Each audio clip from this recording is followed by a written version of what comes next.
Hey everybody, and welcome to another episode of the Failed to Fail podcast. I am your host, Don Abernathy, and thank you guys for joining us for another episode. You know, I still don't know if I like this music or not. This theme song is just a little too generically jazz for what we're trying to do here. I know this is an uplifting show and a motivational podcast, but that theme song is just not doing it for me. I need to get out onto the public domain background music website source and see if I can find us a better background song to use for this episode, or these episodes, this podcast in general of the Failed to Fail podcast. Things are going great. Nugget and I went out and ran 4 miles last night. I took her to downtown Fort Myers. We went out and ran 4 miles. It was her first time completing the Fort Myers Bridge. Now, obviously, most of you don't live in Southwest Florida. And so the Fort Myers Edison Bridge, named after Thomas Edison, located in the downtown river district of Fort Myers. It's a mile long each way, and we park a mile from the bridge. And so I got my 12-year-old daughter to run with me the other day. We ran down to the bridge, mile, nonstop. She was doing maybe a 12:50 pace, maybe 13. And then we hung out there for 45 seconds, and then she ran the entire bridge, the full mile, up over. I don't know how many feet high this bridge is. I'm going to say, 100 and something. It's pretty darn high. It has to be high. It has to be tall enough for sailboats to go underneath. And so it has quite an incline on it, and then the incline goes down, and it's got a long, maybe a 3/4 mile backstretch before you get to land. So we did the full mile. We rested up, and then we headed back. And she had a good time. It was her first time doing the whole thing. Once before she did half, where she ran up to the peak. Not even half, it was like 1/4 mile. Ran up to the peak, complained, took a picture, and then we went back. But no, she's reaching new personal goals. And so are we here on the Fail to Fail podcast. For the last 10 years, I've been buying a lot of Windows logos for my trucks. Usually say at Computers, or 410 Designs was the first one I ever bought. That's back in 2005. When Digital 410 was 410 Designs. It was going to be a t-shirt company. But anyhow, fast forward all these years, I finally got a Cricut plotter, so now I can make my own vinyl stickers to sell you guys for an affordable price. I've had some vinyl stickers made up in the past, but to be honest with you, the wholesale cost of them are way too high, that after I would have added shipping to the price plus a little bit of a profit so that we could restock the inventory after we sold the first set of stickers, they would not be affordable. They wouldn't be at a price point that I, as a consumer, would buy them. So I sure wasn't going to even,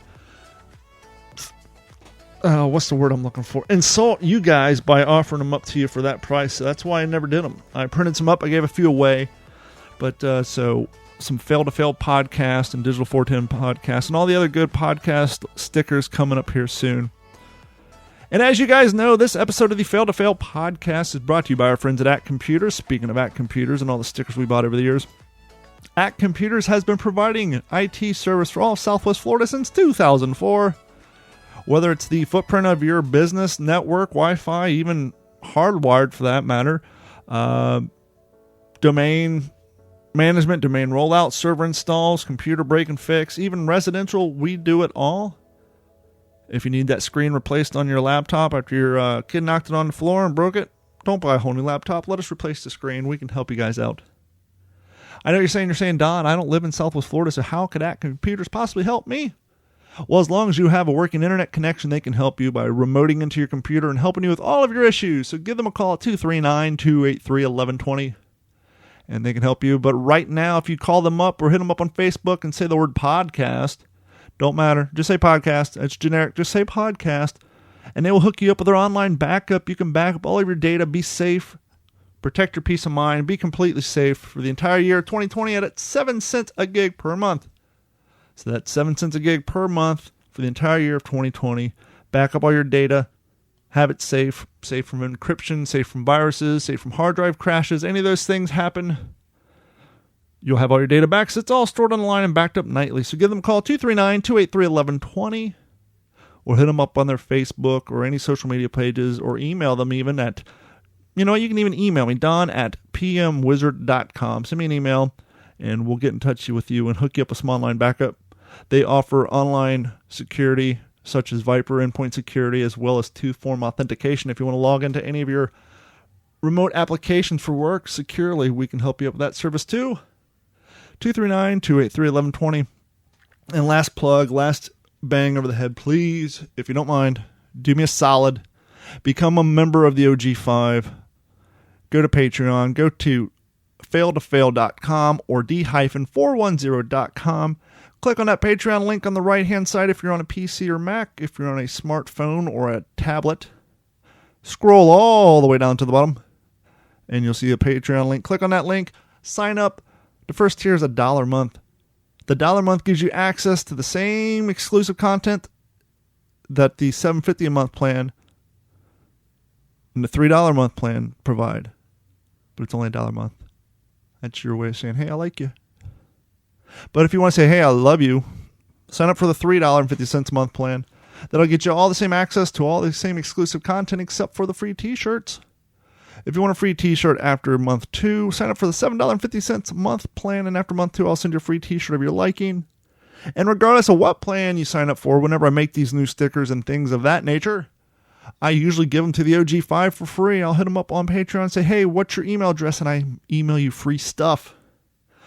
So all more reason to join. Not only do you get free stuff occasionally, you get a free t-shirt if you sign up for the $7.50 a month plan. You get access to exclusive YouTube videos. But if you like podcasts, and I bet you do, that's why you're listening to this one, we do have a Patreon exclusive podcast called the What's in Your Head podcast, and I'm about to go record one here in a few minutes. All these things you have access for through the Patreon plan, doesn't matter which tier. So go to d-410.com or failtofail.com, click on that Patreon link, sign up, and we'll love you forever. And joining us now via the phones, he's a Cape Coral resident. I came across him on Instagram, and I like what he has going on. He's got a very interesting life, and he's got a great business and an all-around kind of motivational thing. And so I thought he'd be great to have on the show, and here he is joining us now, Mr. Corey-Brown. Let me give everybody a little background on Mr. Corey-Brown. Corey-Brown is he's the head instructor, founder of the Black Tie Brazilian Jiu-Jitsu dojo. He holds a first degree black belt in Brazilian Jiu-Jitsu, Gracie Jiu-Jitsu Non-Gi National Championship brown belt, ADCC USA First National Championship Pro Expert Division, MSOA Pro Absolute 16-Man Invite Champion, MMAC Light Absolute Champion, 6X NAGA Expert Champion, and a whole bunch of other alphabetical soup that we can go down. But before we do that, let's just get Corey on the phone. Corey, how you doing today? I'm doing great. Thanks so much for having me. Thanks for coming on, man. That is a hell of a resume, and that's only like the first 5 lines. This is like 3 pages of stuff, and you're not an old man. You're, what, 32? Yeah, I just turned 32 back in August. How does someone generate that sort of resume in such a short period of time? But I guess to be fair to our audience, before we answer that question, let's go back a little bit. Obviously, you're in Cape Coral now. I cheated. I had the advantage of being able to look up some information on you beforehand. But share to our audience where you're from, where you grew up, how things came to be. Well, originally I'm from Central Virginia. I am from Fredericksburg, Spotsylvania area. That's where I trained out of there with the lab mixed martial arts under Chad LeBrod. He's my professor where I received my black belt. I started with him shortly after high school, and training with some of his students. What got you interested in doing that? I mean, was that something, was it movies as a kid? Was it something you're interested in? Were you always kind of into wrestling and roughhousing and all that? As a small child, what kind of led you down the path of getting into something that could cause some physical pain to you? Well, yeah, I started wrestling when I was about 11 years old. I was a smaller kid, and I liked to play rough. I played t-ball and basketball and stuff, but I liked to play. I liked to roughhouse with my friends. I grew up watching pro wrestling, so we would set up the tarp in the yard and do power bombs on each other and stuff like that. And get your dad's ladder out and do all the turnbuckle stuff. Yeah, all that stuff. I grew up idolizing Bret Hart and Shawn Michaels and stuff like that, and we would go out in the yard and try to emulate it. And so then I found out there was a sport. They told me it was wrestling. At that time, I was pretty young, so I thought it was going to be similar. And so you showed up to practice with your onesie and your makeup and your Ultimate Warrior outfit, and were greatly disappointed.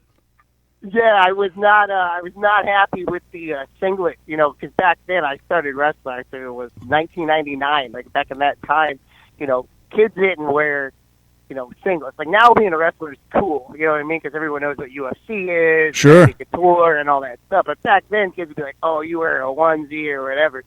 Yeah, back then it was a onesie and Asus shoes. You always knew the wrestlers. You can tell them by the wrestling shoes. Yeah. You're either a wrestler or, if you grew up in the 80s, you're what they called a hood. Someone who listened to like hairband music had stonewashed jean jackets and Asus shoes. Well, you kind of got lucky a little bit. Yes, this was before the time of, the mixed martial arts, the UFC and all that was still kind of picking up steam. But you're kind of lucky to be 31 and grow up where you did, because 5 years later, the crackdown on boys being boys in school was like in full force. And so you can't get away with the roughhousing at recess and doing all the things that boys naturally want to do.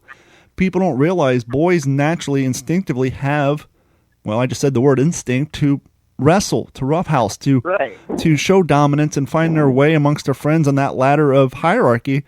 And nowadays, that's there's a war on boyhood almost. And if you would have grew up 5-10 years later, you may have not gone down the path you're at now.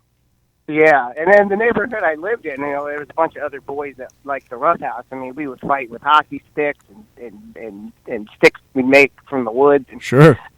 all kinds of stuff, throw rocks at each other. Like, we played very, very rough, you know what I mean? Like nowadays, yeah, it's a little different, how, kids play and more, video games and all that stuff. So it was a little bit of a different time back then, but I had a flashback just now. You were talking about how, the things beating each other with hockey sticks and all that. Back in like third grade, the first Skate or Die video game came out on Nintendo. And there was a game mode in there. They had like a jousting mode, and then there was like a mode where guys had like, it's completely fantasy, but they had like the Masons and all that stuff. And we lived on a place called Rickenbacker Air Force Base, and my brother was in, Junior Civil Air Patrol, and he had access to the base. And so we'd get on the PX, and we bought this big roll of paracord. And as the name implies, this is the rope used on parachutes. And we went home and we tore the heads off our stuffed animals. We wrapped the paracord around it, and then we went down by the old abandoned movie theater, because this place was set up for World War II, and so it was a whole community. But now in 1989, 1990, it's completely abandoned. And we would come down this nice, straight, smooth road, no pads. Kids didn't wear pads back then unless you're at a skate park and they required it.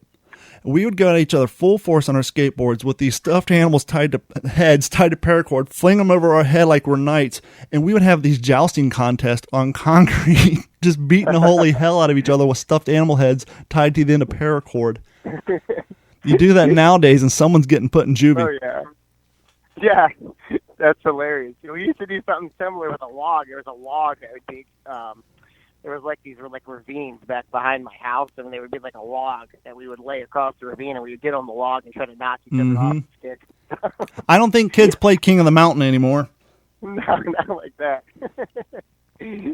And so now you and your neighborhood kids, you guys are playing King of the Mountain. You're knocking each other off of logs. You're beating each other up with homemade hockey sticks, trying to prove your manliness. And so where did it go from there? From there, I got into wrestling in school, and I wrestled through middle school, high school, and then after high school, and that was pretty much all I really did. I mean, in high school, I really didn't do much else. I didn't play other sports. I didn't go to like school functions or anything like that. I pretty much just wanted to wrestle and lift weights.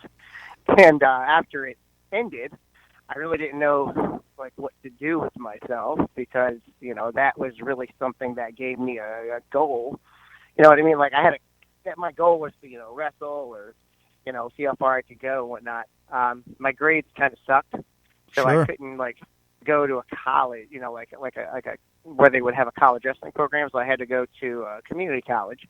And when I went there to, I was looking to get my grades up so I could hopefully go wrestle, in college. And that's where I met a kid from another wrestling team, another high school. And he told me I should try out MMA. And so I went down to this MMA gym and I started rolling, and I fell in love with it. And I figured out how they hold jiu-jitsu tournaments. I figured out what they called, they called knots, is what he told me. Naga is like a pretty popular grappling tournament. Now they're all over the country. I mean, back then I think they were doing maybe like 10 a year. Well, back then they were still shaking off the bad publicity and bad legacy that came along with the Tough Man contest. Before there was an official mixed martial arts and a league and a UFC and sanctioned bodies, you would have Tough Man contest at usually bars or some back sporting arena, and it was literally you would have a street fighter come in, some guy who rode around the motorcycle club for 30 years who used to bash people's heads in with his fist and chains. Obviously you wouldn't use the chains in a Tough Man contest, but this is a guy who'd bar fight versus somebody who knew karate versus somebody. But it was literally as rudimentary as you can get as mixed martial arts. And then, of course, you had the blood sport movies come out that kind of led a bad light to it. And so a lot of states and a lot of townships, it was illegal. And so it took a long time for the UFC to, get some credibility around mixed martial arts. And as that credibility grew and as the sport grew, Brazilian Jiu-Jitsu kind of took a leading role as far as the main form of the martial arts in mixed martial arts. Obviously, there's still a lot of grappling and wrestling, but would it be fair to say that Brazilian Jiu-Jitsu took a more dominant role than, let's say, a karate or a Taekwondo? I would say so, yeah, because of the whole UFC one with Royce Gracie. They kind of had, more or less a representative of each style of fighting. There was a boxer, there was a karate guy, and then there was a jiu-jitsu guy, and Royce Gracie ended up winning all of his matches, and that's kind of where I think jiu-jitsu became more of the dominant art. Nowadays, and then back then, I think you'd see a lot of ground fighters dominate. Mm-hmm. Mostly it was wrestlers, someone with a heavy wrestling base that also knew jiu-jitsu that you would see winning, like Matt Hughes, for example. But nowadays it's like you got to be good at everything. These guys come up training everything at once. You don't see as many specialists in one area anymore. Some, like you got some guys like some of the champions now were like a college, D1 wrestler or whatever. But their striking's also phenomenal as well. So it's just more well-rounded. But back then, I'd say jiu-jitsu became like the dominant art, BJ Penn, Royce Gracie, and guys like that. Sure. And the nice thing about UFC, Bellator, and all those shining that light and becoming household names, the other stigma that took away, because there was a lot of misconception. Once again, you're going from Tough Man contest to you hear Ultimate Fighting Champion, and you're thinking, well, gosh, these guys are pounding the hell out of each other, and people just assume that head trauma is at a higher rate than the well-known long beloved boxing, but it's actually the complete opposite, because as you said, there's more grappling involved, there's more kicks, better blocks, whereas boxing, it's literally, with the exception of the occasional shot to the ribs, it's primarily try to punch each other in the head the whole time. And so there's actually a lot more head trauma in boxing.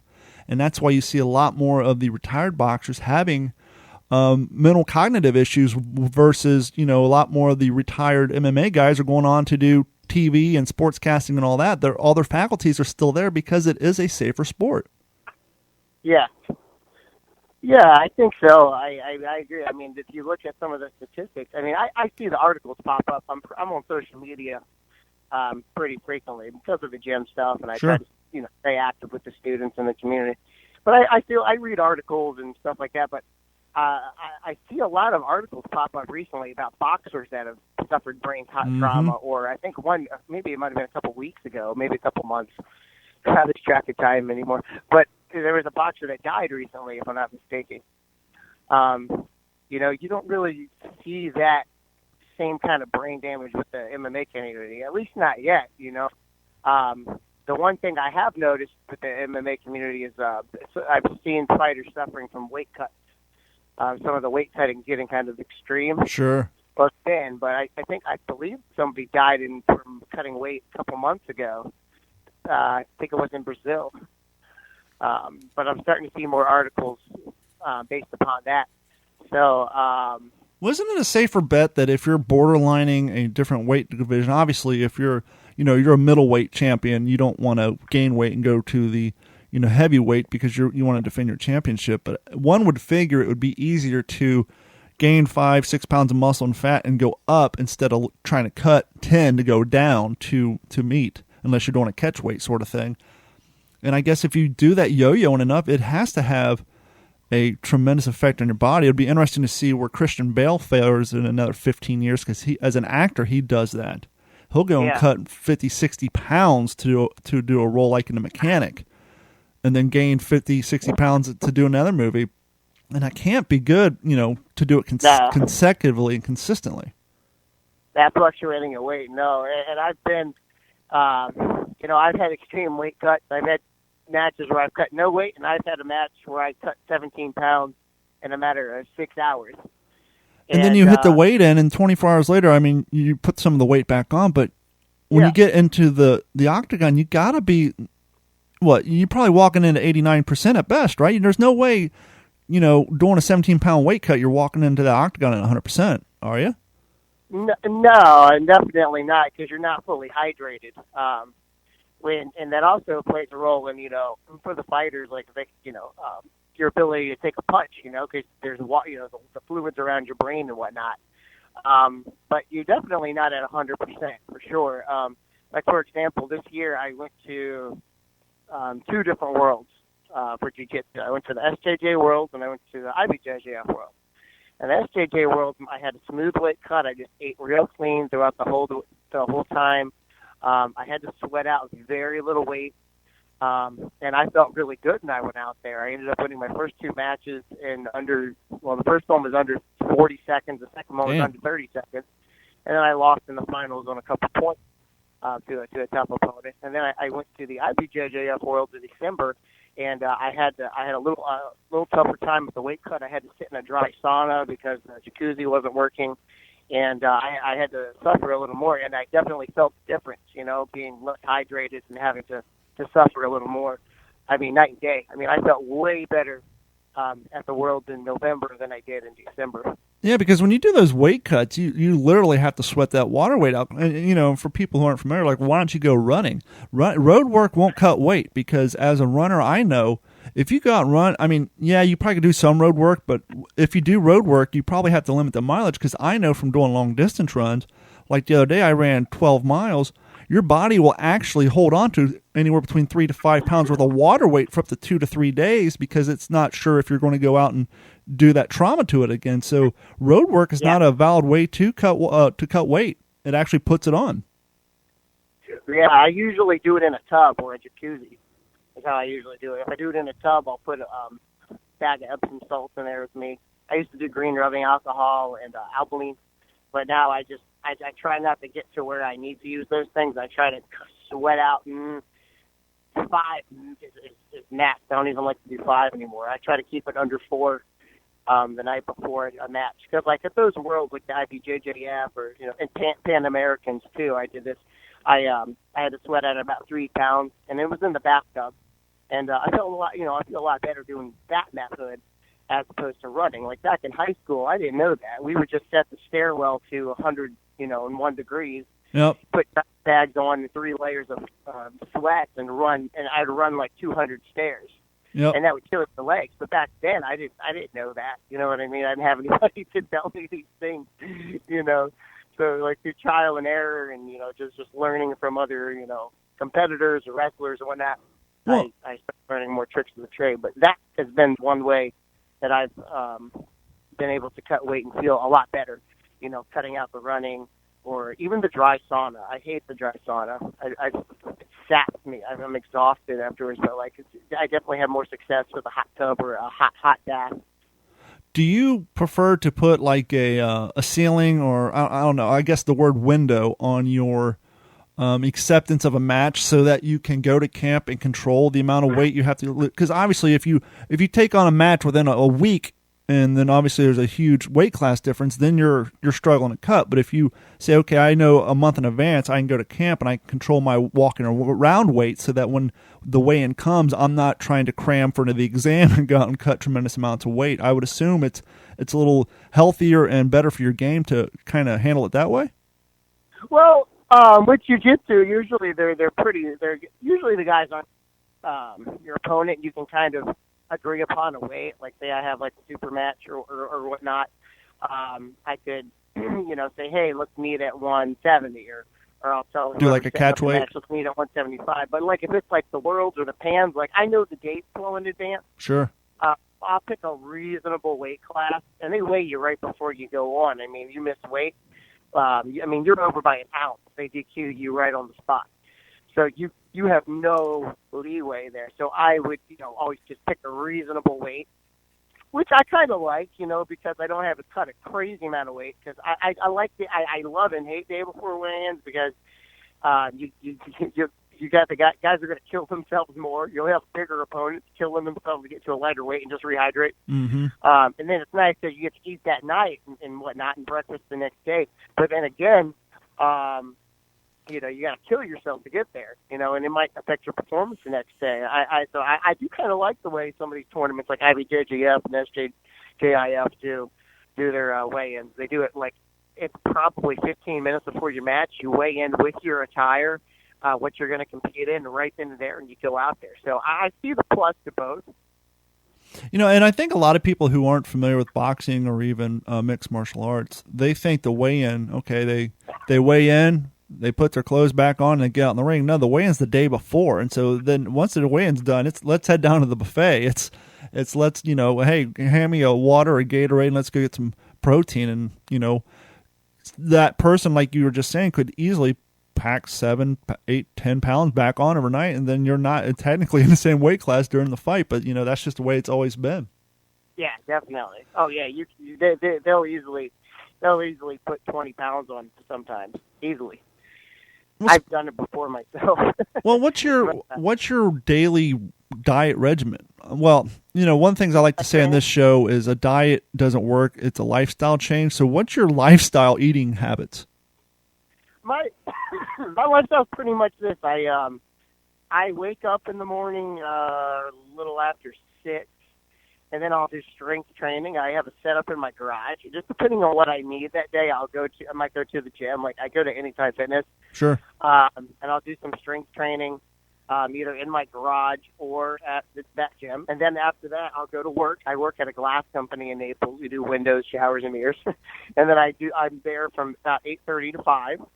Then when I get off, I go to my gym, and then I teach. And then when I teach, I teach for maybe 2 hours, and then we roll. I roll with all the students, and we'll do live sparring for half an hour. And then on the weekends, I train as well. I do 10-minute rounds every Saturday, which is like 2 hours of rolling. That's like our competition training. So that's what my physical regimen looks like. As far as my diet, I don't follow I don't time out or weigh my meals or anything like that. I just try to eat pretty clean and just stay within guidelines, especially with my crazy schedule because I go between Cape Coral and Naples. Yeah, it's a long drive. Every, Monday through Friday. I, usually for breakfast I'll have some eggs. Half the time I drink them because I don't have time to cook them. And then maybe a couple hours later I'll have some Greek yogurt, some fruit like a banana. I will eat protein bars. I like the Power Crunch bars, for example. And then I'll also have before training I might have some chicken, like a chicken breast and some rice. I'm actually addicted to these chicken and rice bowls at Publix. They're really good. Have you ever been to, this isn't a plug, but have you ever been to Pat and Ellis Chicken Grill? No, not yet. There's one on College Parkway right next to the Starbucks where they're building that big one. And you go in there and they have chicken and rice bowls, or I like to get the Greek bowl. It's essentially a gyro on a bed of rice. Oh, wow. And they'll give you the pita. I always say keep the pita. No thanks, because the rice is enough carbs. But if you like getting rice bowls from Publix, there's another place that's called Maverick Grill. It's on Colonial. It's basically one of the disgruntled partners from Pat and Ellis. It's the same damn restaurant, just military-based. But if you like gyros or chicken, just go in there and get one of their Greek bowls. You'll love it. Oh, cool. Okay, I'll have to check that out. I'm still figuring out the area. I've been here a little over 3 years. Yeah, I'm still kind of figuring things out, and my schedule's crazy. I mean, I probably, between the gym and my work, it's basically 90-hour weeks between everything I do. People don't understand that travel has a huge it's a battle when it comes to someone's eating habits. Obviously, you're driving that much, that requires a lot of gas, and every time you walk into a gas station, let's be honest, you have a half an aisle of some pistachios and some cashews and some bottled water, but the rest of it is just garbage.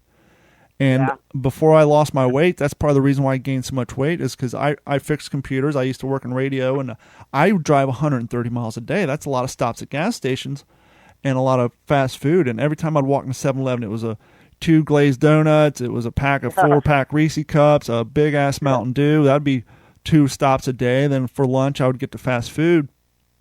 And then fast forward, everybody who listens to this podcast already knows, I cut out the soda, I cut out the donuts, I started going to Publix. I'd get a half a pound of Sausalito turkey, about 4 slices of 3-pepper Colby, put it in the same bag, shred it up, eat it with a fork. Now it's all protein, no carbs, and way to go, and that'll hold me over till dinner. But back to you. Now, I was doing some research on you, and an article I read, who was doing a press release on your business, they brought up something pretty interesting, and it was you were quoted saying it's not traditional to start a gym in the town in which you train. And I guess that's kind of a nice way of saying you don't shit where you eat, meaning that obviously what you do, there isn't a huge, demographic for it. Like unlike computer repair, where everybody has 4 computers in the house, there's going to be a smaller pool of people getting into Brazilian Jiu-Jitsu. And so you don't, out of respect for the guy who trained you, you don't want to open a gym in the same town and take his potential students away from him, correct? Yeah, that's correct. And so that's what led you down here? That was kind of what led me down here. Pretty much because I had my jiu-jitsu instructor, Chad, who ranked me. He was in Fredericksburg, which is the town where I was from. And then I had an MMA coach. His name was Rick McCoy, and I trained at MMA Institute in Richmond. So I would drive an hour in the morning most days during the week to do my, to do training down there because they had competition training. Even when I was grappling, after I decided I just wanted to focus on grappling, I would go down there and train with those guys in the morning because I had a lot of tough guys, and I got a lot of instruction from Rick. Helped me a lot on my leg attacks and whatnot. But anyways, it's true because I would never want to open a gym, within at least, I would say 45 minutes of my instructor, I would say would be proper. Because you just don't want to, it's kind of like, just like any other business, really, say you're an electrician and you have a boy that you train out of high school and you get him, to where he's, good in his craft, and then he opens up, 2 blocks away. It's kind of messed up, So I would never, put, my instructor or, in that kind of a situation, it's just not, it's not proper. So when I decided I wanted to open my gym, I knew I pretty much had to choose between like Northern Virginia or head out into Western Virginia. But a lot of the towns out in the mountains there in the western part of our state, there really isn't a big population for like what we do, or there was already, pretty big gyms in those areas. So I was really limited. Well, out in the rural Appalachian, what's that? Out in the rural Appalachian area, I mean, people don't realize there's still such an economic depravity and difference between, classes. And so when you go out into the deep, Western Virginia or even West Virginia for that matter, there's people out there who, their town's economies are hurting so bad, coal mining's, being affected, that a lot of them don't have enough money to pay their bills or eat, let alone, send their kids off to take martial arts somewhere. And so it's really not a good place for a business model. Yeah, that's right. It was like when my brother went to school way out in the panhandle of Virginia. And then, and out there, you either flip burgers or you work at McDonald's or you work at you work at the college or you're a coal miner. Yep. And that's pretty much what it's like out there. But my wife, her family's actually from Naples, and my mother's side of the family, they live in Melbourne. I actually have a cousin here in Estero, and an aunt in the area as well. So we had family in this area. So we were kicking around ideas, and we just decided to make the move down here. We like Florida. I like the vibes. I like the environment, the weather, of course. It's a nice area to raise kids. I have 2 daughters. I have a 3-year-old and a 10-year-old. So we just decided this would be a nice place to move and just start from scratch. I really dove in head first here. I knew I wanted to start my gym. I mean, I bought that house, I bought my house literally before I even set foot in it. I bought it over Skype, and I bought it before either of us even had a job. Nice. I told my wife, I said, we're gonna make it work. I don't care if I have to work at 7-Eleven, 100-hour weeks, and run a gym. I'm gonna make it work. So we just picked this spot on the map and dove in head first. Now it's working out well. Do you think the history you have with wrestling, the mixed martial arts, the dedication and drive it takes to succeed in that world has benefited you in what it takes to succeed in business? Yeah, definitely. Because one thing I learned from wrestling, is to never quit. No matter how tired I am, there's days I get up and I am so tired, I don't want to go to the gym. I don't feel like going to work or driving to Naples. Like it breeds a different mentality in you from a young age to not quit, to not break, and to keep pushing. You know what I mean? And that comes from the diets, the grueling training sessions in a 100-degree room. It just makes you, more, I feel it makes you more adept, I guess, to deal with life. I think it made me a better person. I think it made me a harder worker, and it made me determined. There's so many aspects to wrestling: the team environment, giving back to your team, giving back to your coaches. It's one-on-one. I made a post on Instagram today. You probably saw it. Mm-hmm. It's one-on-one out there, but you're not alone. Like with my gym, for example. I compete these days, and I grind for my students, for my family, for my friends as well. So I have, those guys push me to that next level because I don't want to let them down, for my kids and everyone in my life.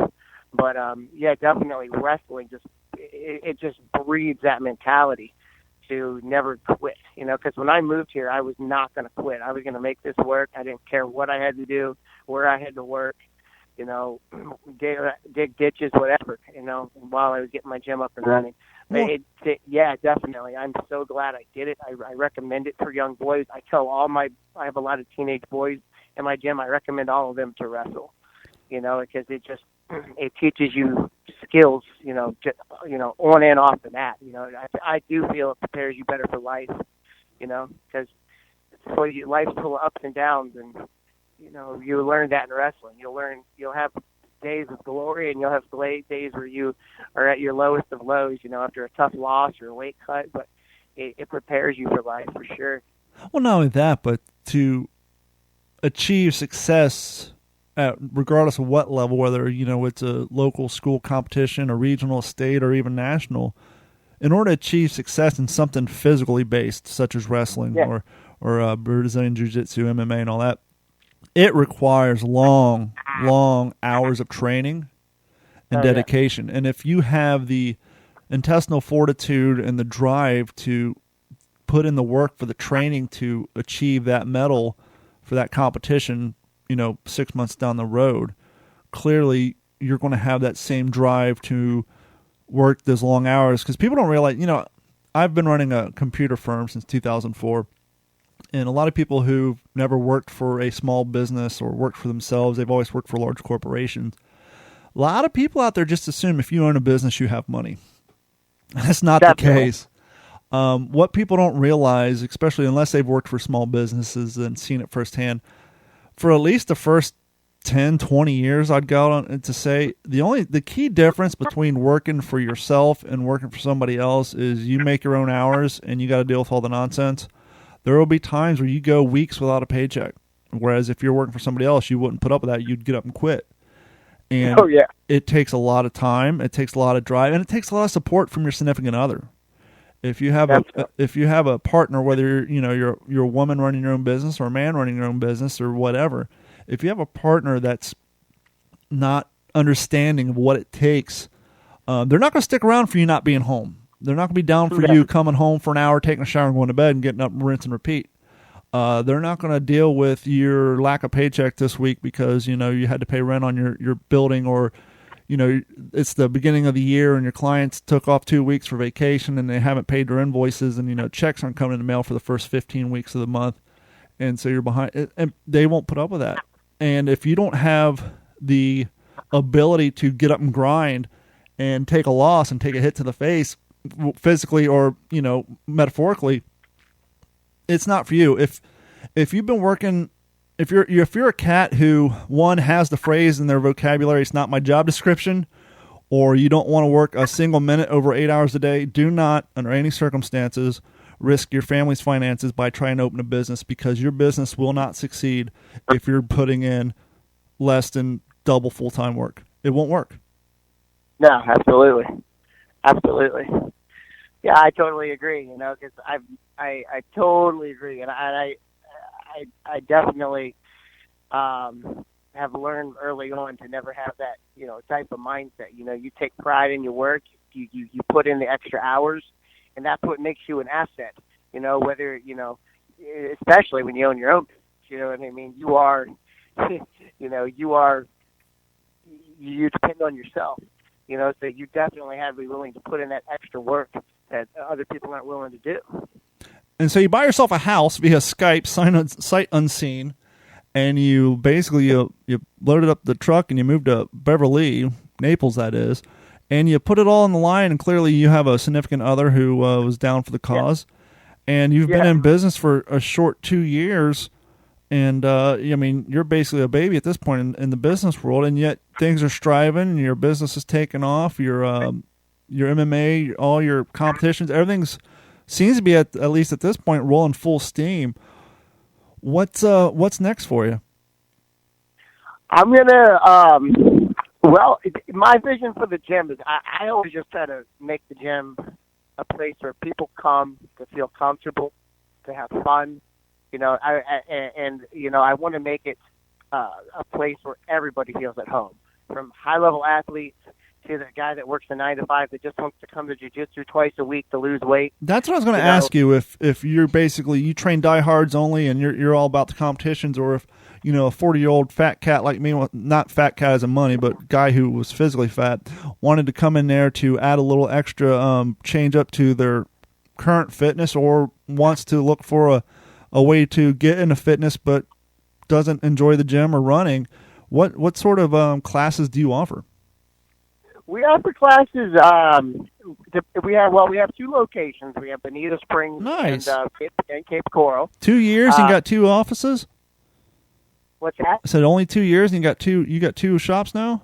Yeah, I have That's 2 awesome. gyms. I started Cape Coral first, so that gym I have more students. I'd say I'm creeping up on 80 students in the Cape. Damn.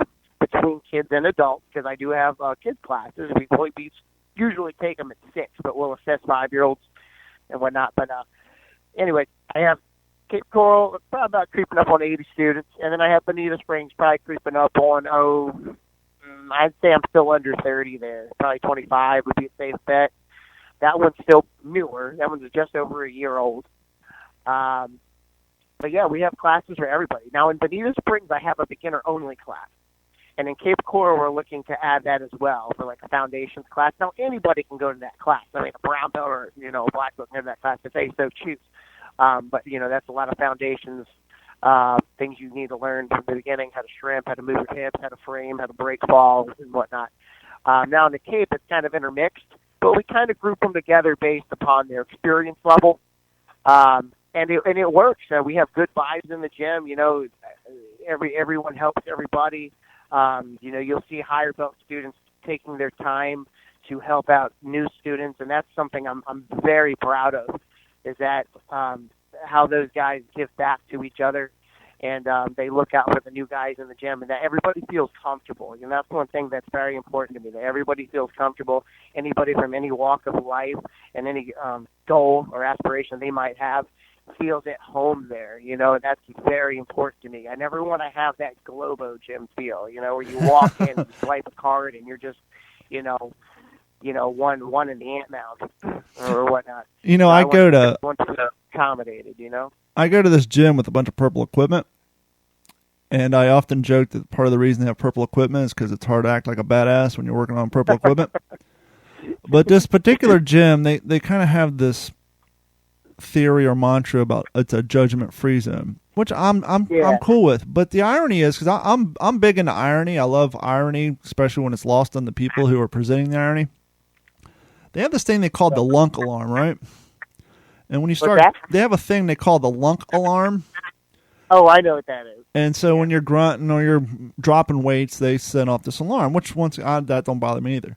But the irony is the definition of a lunk is the most judgmental thing I've ever read when it comes to describing someone who goes to gyms. And for a quote-unquote judgment-free zone to have one of the most judgmental nonsense written on the wall, it just makes me laugh every time, because it's like that's your whole mantra is you're judgment-free, but you have this horrible thing written on your wall. I always find it ironic. Yeah, yeah, definitely. Totally ironic, and I know exactly what you're talking about. I know. Exactly, but hey, it's $10 a month, and so let me ask you this: since we're bringing a little humor into this, when Cobra Kai came out on Netflix, did you see a lot of 40 and 50-year-olds coming back in, living there, trying to relive their glory days and when they were young and watching Karate Kid?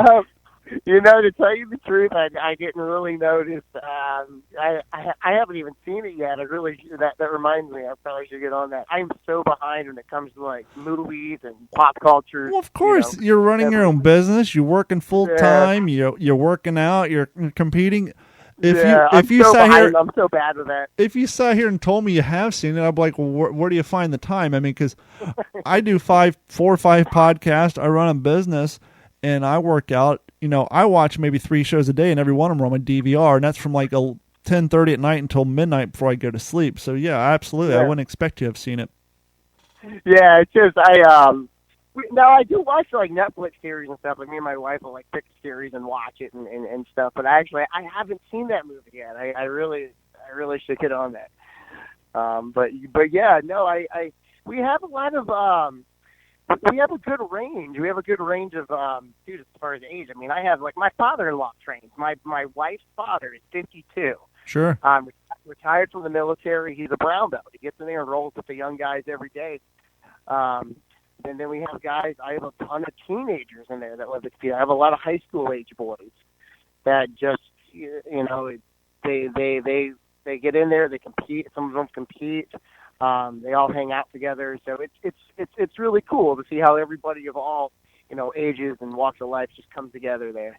Well, and you kind of mentioned earlier that you're excited, and it affects you in the deep cockles of your heart when you see your students of different talent level and different degree levels as far as belts. They helping each other out, helping each other improve, and one of the things I learned early on, because I was a skateboarder for 18 some odd years, is if you, and I also moved a lot, and if you move to a town where they only had like 2 or 3 skateboarders, or a few skaters hung out with each other, their skill level plateaued quite quickly. Whereas if you had a town where you had a more diverse group of skateboarders with varying skill level, and they would hang out in larger cliques and roll around, the new guys would get better a hell of a lot quicker because they were watching the old guys. When I say old, I mean like 14-year-old kids, but the kids been doing it longer, and the motivation and the education simply through sight and being around other people it's insane. And I've talked about on this podcast before. I would go out and run, and I would never break a 10-minute mile. Couldn't break a 10-minute mile if I wanted to, and it wasn't until and I couldn't barely run 3 miles without stopping. And it wasn't until I ran my first 5K that I was around a large group of people that pack instinct comes in naturally. And you naturally try to find your position in that group, in that hierarchy. And as you're running, your body instinctively knows, okay, I can maintain a pace better than this guy. There's no way I'm catching up with that guy. And there's just something to whether you're running with 2 people or 5 people on a Wednesday, or you're running with 200 people at a run. Just being around other people doing the same exact thing you are, it's tremendous. And same kind of like you were saying earlier. Sometimes you work out in your gym, and sometimes you go to Anytime Fitness. And people are like, well, if you have a gym in your garage, why waste the money on the membership? Because of that. When you're working out in your garage by yourself, it takes a lot more mental work to keep yourself to put in that full hour. Whereas if you're at a gym, even if you don't talk to people, just being around that movement of being around the other people who are doing the same thing you are, even at a different skill level, before you know it, you've been there 45 minutes. There's just something instinctive about it, and it always blows my mind when I think about it. Yeah. Yeah, because in my garage I can hog the bar for an hour, but at the gym, if you're on the same equipment, someone else might want to use it. So I go in, do what I got to do and move on to something else, But I have noticed, interesting you say that. I have noticed when I train in my garage alone that I will take longer because I can take my sweet time, whereas opposed to in the gym. That's another thing is I feel like, I'm hogging the equipment or whatever. So I go to one machine or whatever and do what I got to do, my treadmill, whatever. And then I move on with my day, I move on to the next set, But yeah, it's, I totally see your point. Yeah, it's funny. I was running the other night, and like now I like to prevent injury or to prevent myself from burning out, or like I was trying to run a half marathon, which I literally missed about a mile due to bad calculations. I ran 12.10 instead of 13.5, but I won't get into that embarrassment. But I would like watch my Garmin, and whereas before I could never hit a 10-minute mile, now I got to force myself to slow down to 11. Otherwise, I'll be up to like an 8-minute mile. It's like, no, you're going to get burnt out quick. You have to kind of, no matter what you're doing, you have to be able to figure out a way to communicate with your body and adjust your body to, maintain your stamina so that you can achieve what you're trying to get to. Right. Definitely. What was it like? Obviously, you wrestled for years, and so the competition side that was well ingrained to you. But when you do your first MMA match, obviously when you spar, people they're not going at 100%. How does one get themselves into the mind state to say, okay, I'm walking into this cage, and there is a very, very, very high probability that I'm going to get punched in the face. How do you wrap your mind around that? How do you get yourself prepared for that? Honestly, like the first one, it was like, because I had 4 fights. So my background's kind of like this. With the wrestling, I have, probably 200 wrestling matches, probably well over 200. In jiu-jitsu, I have 100 and whatever matches. In MMA, I had about 4. So I was 3-1. I was 3-1 in MMA. So, but honestly, like my first one, I went out there and I was like, once that cage shut, I was just like, okay, we're here. I just got to deal with this. But I don't think you're ever really fully ready. You know what I mean? It's like I'm here and I'm gonna, go for the win. Follow my game plan. Which for me, I'm a grappler. I got to take this guy down and whatnot. Which luckily I did.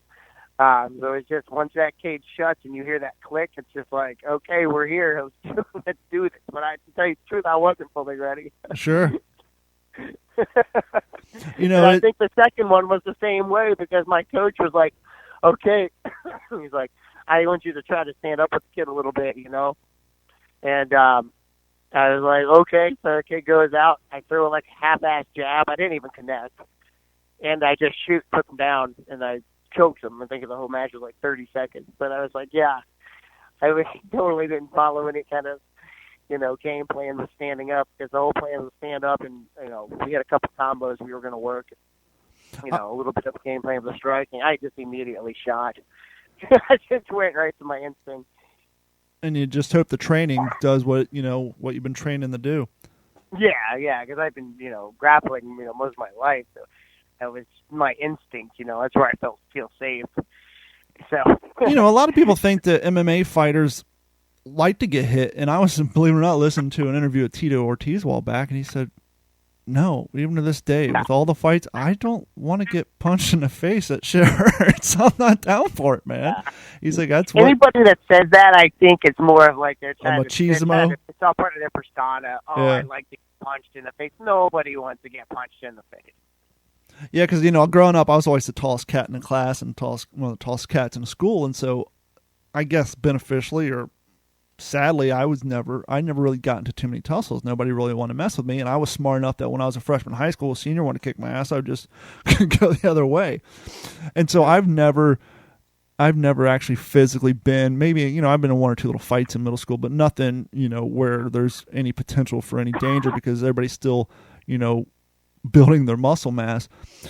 So the only places I ever got into tussles, because I'm 41 and I grew up in the 90s when mosh pits were at their peak, I've gotten black eyes at corn concerts. I've gotten bloody noses at, in mosh pits. So most of my teenage youth beatings came voluntarily from mosh pits. And I guess there's a little bit of a similarity in the fact that, going into it, I knew that it was, because back then it wasn't the jumping up and down and pushing each other like you're at football camp. Back then it was the circle pits and the fists flying and the elbows and the high knees and the high kicks, the punk rock style stuff. And you knew going into it that you're probably going to take an elbow to the back of the head and all that. And there was some adrenaline there, and it's kind of the reason why we went for it. It's kind of like, hey, here is a place where we could, take a hit or so and not end up in juvie or have the cops called on us. Yeah. Yeah, it's illegal. And so that was the only place I ever really took close to an ass whooping. I've gotten a few elbows to the temples, like I said, a bloody nose, a busted lip and all that. But luckily, due to my height and, my frame, I've never really had to concern myself too much with it. So it's a little surprising, once again, when I talk to people who climb into a ring where there's no way out, and it's, hey, 2 minutes, you better get in there and grapple and do your thing before the guy does it to you first. Yeah, definitely. That's always kind of my game plan with jiu-jitsu. I try to get in and out. If I see a submission, I take it. I definitely am, very submission orientated. Especially if I think I can catch them quick, I do it because, anything can happen at any time. Anything can happen. It doesn't matter the level of skill of the guy. Anybody can get caught on any given day. So if you see that opportunity, you put them away. When it came time to come up with a name for your gym, how did you come up with the name Black Tie Brazilian Jiu-Jitsu? Well, is it black tie as in like tuxedo, or is it black? Yeah, that's a funny story actually, because we were going to a jiu-jitsu tournament, and we were killing time. I was with one of my teammates, and we were in Five Below, and there was a tuxedo shirt, and I was like, "Hey, you dare me to wear that tomorrow?" Nice. At the tournament, and then he was like, "Yeah, I definitely dare you to wear that tomorrow." I said, "I'll do it. You don't think I'll do it?" He's like, "Go ahead." Okay, I'll do it. So I bought the shirt. It was like $5. It was a tuxedo shirt, and I wore it to the tournament. And I ended up winning and whatnot, but I got a lot of compliments on it, and then since I performed very well that day, I was like, oh, maybe this was like good luck for me, you know what I mean? Maybe this should be like my tradition to wear these. And I started wearing them everywhere I went, to compete in and whatnot. And then when I started doing some super fights in jiu-jitsu, which is the super fight is where they'll have you set up in a ring or a cage. I would always wear it out to the ring or the cage. And that was always my thing. I wore it to my tournaments, and I just decided that I like the vibe. And the reason I do it is because I like to go out there and have fun. I like to make people laugh. I want it to be, we're gonna go at it. We're gonna try to submit each other and all that stuff. But I'm here for fun. You know what I mean? I'm all smiles. I'm gonna be your friend after and everything. We can do this and have fun doing it, because nobody puts a gun to our head and makes us do this. We do it because we love it. So let's have fun with it. And then when I would come out to my super fights, I'd come out to Marvin Gaye, let's get it on, with the tuxedo shirt. And people usually loved that. But that was my whole thing, just because I like to put that vibe out there. I want to be funny. I want to have fun. I go to tournaments, especially in the earlier years, people would mean mug you and your opponents look you up and down. I'm not like that. I'm always smiling. I have fun out there. So then when it came to name my gym, I just thought Black Tie was a natural choice. And then as far as the raccoon goes, it was originally going to be a possum, because I'm from Virginia, and the possums, possums are their literal name is called a Virginia possum. So I wanted to make it a possum, and then I decided on the raccoon because of the mask looks kind of like a ninja, and the mask is black. So the raccoons are, they have that gray and black look to them. And there's a lot of raccoons where I live. They used to get in your trash and stuff. So not to mention the fact that... we went with a raccoon and put the top hat on it, and that's how I came up with the name. Well, not to mention the fact that possums aren't known for their fighting skills. They actually lay down. No. Yeah, they just lay down. That wouldn't deliver the message you're trying to... Raccoons are actually pretty nasty. Yeah, raccoons are rough, man. I had actually had a raccoon eat a parrot of mine, but that's another story for another episode. Yeah, those things are mean. So if people are in Cape Coral or Southwest Florida and they want to find one of your local gyms, or people want to get more information on you, where can they find you on the internet, on Instagram, Twitter, all those good places? go to www.blacktieBrazilianJiu-Jitsu.com, I think it's Brazilian Jiu-Jitsu. My wife runs the website. I believe it's www.blacktieBrazilianJiu-Jitsu.com. You can find me on Instagram at Corey Blacktie Jiu-Jitsu. And then you can also find me on Facebook. It's Corey-Brown. I'll pop up if you search my name in like Cape Coral. And that's Black. You can find me. What's that? Yeah, I just want to let people know, if you're looking for the website, it's blacktieBrazilianJiu-Jitsu.com. Don't forget to put the hyphen in there between jiu-jitsu. Oh, it is? Okay. Yeah, there's a hyphen. I wasn't 100% sure. I'm pretty sure that, yeah. And you can give them a call at 239-877-0574. That's 239-877-0574. That's correct. Yep, and Brittany will answer that phone. That's my wife. She's awesome. She helps me with the phones and whatnot while I'm teaching. So you'll speak to her. She's great. And yeah, everyone's welcome. First class. Come in. Don't worry about it. Just bring gym clothes. You don't owe me anything. Just come in, try it out, and we'll find what works for you. We also offer striking classes in Cape Coral. So we'll find what fits you, and I'll go from there. Something for everybody. His name's Corey-Brown. He does everything. He'll kick your ass 3 ways to Monday. He is the founder and head instructor at the Black Tie Brazilian Jiu-Jitsu in Cape Coral and Bonita. Thank you so much, Corey, for sitting down with us for this episode. And if there's any little thing you would say to someone who came to you, whether they're wanting to lose weight or start a business, or they feel like they're spinning their wheels in life and they're kind of scared to make a move, that sort of thing, is there any words of wisdom you would give to somebody who's just trying to figure out what to do with their life? Honestly, yes. The one thing I would say is there's never going to be a perfect time. I think a lot of times people hesitate to pull the trigger on stuff because they're like, I got to wait for the right time. There's never going to be a right time. You know what I mean? Like for example, I'm very happy with my move here and how things are going.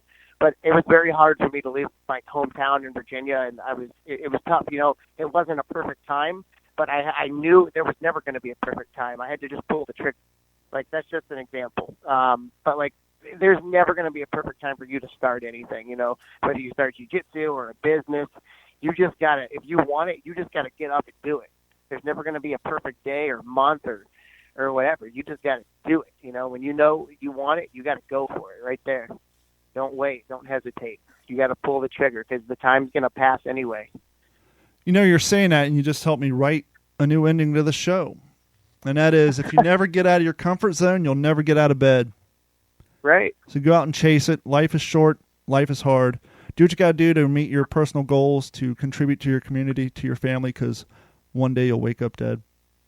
That's right. That's right. There'll never be a perfect day. I think too often people, they wait too long to try something or to start a business, and you don't want to look back and say, I should have or I could have. Just go for it. If you fail, then so what? You get up and try again. But there's never going to be a perfect time. Like moving here, like I told you how I bought my house and whatnot, that was very tough and very scary. I had 2 daughters. My 3-year-old was a brand new infant at the time. It was a terrifying move, but now it worked out, and I couldn't be happier with where I'm at. You know what I mean? I'm not a rich person, I'm not a rich man, but I'm very happy, very happy. This has been a Digital 410 production.